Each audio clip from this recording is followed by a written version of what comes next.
The Senate's passage of the $1 trillion infrastructure bill and $3.5 trillion reconciliation bill checked, at least for now half a check, two major boxes on Biden's agenda. The impact of President Biden's infrastructure and reconciliation plans have drawn comparison to FDR's New Deal.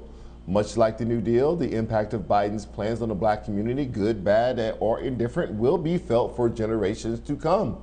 For example, the New Deal enabled housing discrimination, redlining, and the development of housing projects, all of which have adversely affected the black community. To come to terms with the Southern legislators, FDR prioritized what was considered best for the country over issues that impacted black people, such as anti-lynching bills. Similarly, Biden has seemingly shelved the For the People Act, the George Floyd Justice in Policing Act, John Lewis Voting Rights Advancement Act, reparations, and other legislation aimed at resolving issues in the black community, at least for now. You can read more about this in my column, The New Deal and Old Pitfalls, tomorrow in the New York Times. But joining us now to discuss is civil rights activist, author, professor, and philosopher, Dr. Cornel West. So, Dr. West, I mean, you see Biden trying to form himself as the new FDR. You know, he wants the New Deal. He wants to rebuild the country. He wants to build back better, and that's all great, right? But in order to get that done, he can't offend the senators that or any lawmaker that he'll need to get it passed. And that means that he is not going as hard on the things that they don't like, which in many cases are things that would directly benefit the black community specifically. How do you see how Biden is trying to thread this needle, and if it is in fact a good idea to be the new FDR? Wonderful question. Oh, brother, happy birthday, brother, and what a blessing for me to be speaking to a free black man fighting for black liberation, black prosperity, and black joy on his birthday. The problem of the old New Deal is that it went hand in hand with the old Jim Crow. It did not break the back of American apartheid. It did wonderful things for working people and poor folk, but it didn't allow for the undermining of the old Jim Crow. Now the question is, will in fact this New Deal go hand in hand with a new Jim Crow, mass incarceration for black, poor, and working people, and mass incorporation for the black middle classes as they become well adjusted to an unjust status quo that still has forms of discrimination and disrespect coming at them, but they still live in lives of much more relative prosperity than black, poor, and black working people. So we can't get so seduced by how great the New Deal was when you had old Jim Crow, American apartheid in place, or this New Deal that doesn't come to terms with the new Jim Crow, mass incarceration for our precious brothers and sisters in the hood, or the shadow of Jim Crow in the name of diversity and inclusion that still is too disrespectful in dismissing of black middle class talent, even as they try to become incorporated into an unjust status quo. So thank God for your truth telling, brother. And the fact that you do that truth telling in the New York Times, I think I really applaud you though, brother, because it's very hard to get that kind of truth telling sustained in so many mainstream neoliberal establishment institutions these days. And you've been one of the few to cut against the grain in that regard. Right. Let's take the $1 trillion infrastructure deal first, right? So that's the one with the bipartisan support, more likely to definitely get passed, right?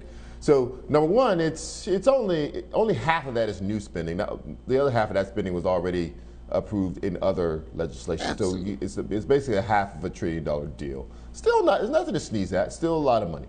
But here's the thing, right? These are mostly not shovel-ready projects. It'll be years before you get some of these things up and running, definitely years before you actually get them completed. These could definitely happen after a Biden administration is gone. And it requires that you funnel this money down to states and localities. Most black people still live in the South, and almost all of the South is governed by Republicans. We have seen that how states do not deal fairly with issues of dismantling oppressive systems. We have also seen, if an administration changes, which is very likely to happen before this is done, people can dip into that pot and use something meant for good for bad. We all remember President Obama signing this bill right before he left office. They set aside, billions of dollars for the Secretary of Defense could construct roads and fences on international borders to stop the drug traffic. That's a societal good. Trump came in, read that same language and said, I can use this to build my wall. Use it for an artifact of hate. You can change that. So I'm just saying, how does this all fit together? Because it can be, if it's written in a way that is sloppy, someone else can come along and use what you meant for good for ill. How do we prevent that from happening when we have every example of it happening? One is, brother, you have to have the courage to call them out. You have to have the courage to put pressure on them. FDR did not have the backbone to oppose the old Jim Crow. His wife did, Eleanor, but not him. Mm-hmm. He deferred to the Southern elites.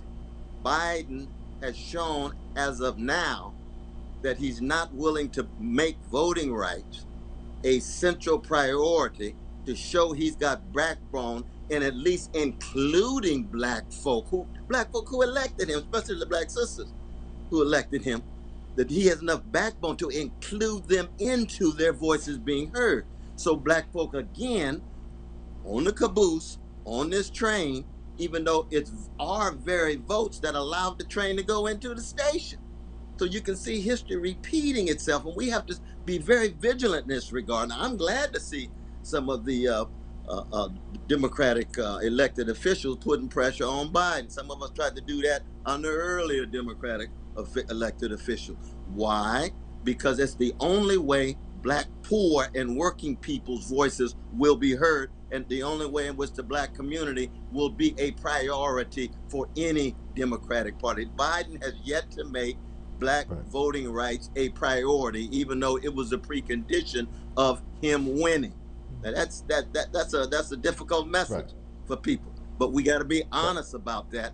And as of now, we're going to keep saying that, and we're going to bring that pressure to bear. But we don't do it in a spirit of hatred, though, brother.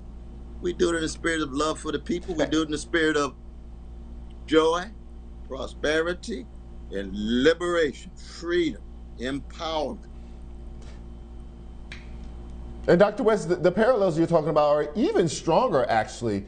FDR did come around to fighting for black workers' rights and, in fact, come around to supporting the anti-lynching bill.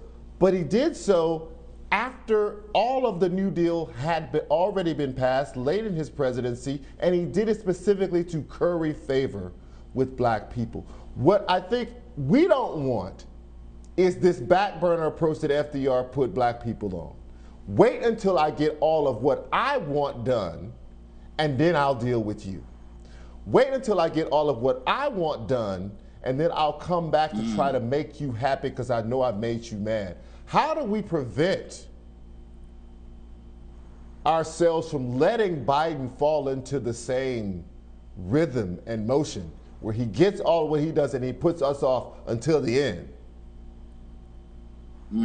Yeah, crucial question. But one historical note, it was A. Philip Randolph and him mobilizing black people and threatening a general strike in the middle of the war that put pressure on FDR. Yes. Now, Eleanor had been pushing anyway. You know, she's a white sister who's for real. She's against white supremacy. But it was A. Philip Randolph bringing that pressure to bear. That's the same A. Philip Randolph who was with Martin, the March on Washington. But the first threat of the March on Washington was against FDR. But at the same time, and the crucial point that you make, though, brother, is that if we don't have a collective voice, and it's true, I watch your show every night, and it's clear that with me and my Aunt Hita and I watch your show every night, and it's clear you got a whole collective wave of voices that are putting pressure on Biden and Sister Harris too. Not in terms of hatred. Do what you said you was gonna do.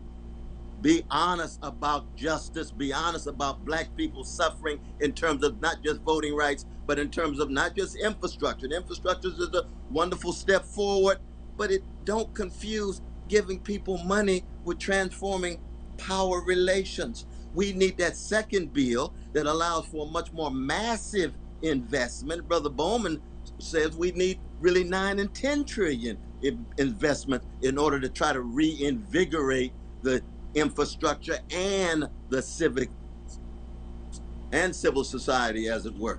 So that we have to just be honest, and we cannot lose our fire, brother. That's the crucial thing. We got too many milquetoast, mainstream establishmentarian folk who want us to dampen our fire because we making too much trouble. No, no. When you're in love with black people, you're gonna make trouble because black love is a crime in a white supremacist civilization. Dr. West, as always, it was a privilege, sir. Thank you for joining me tonight. I really appreciate it. More Prime after the break.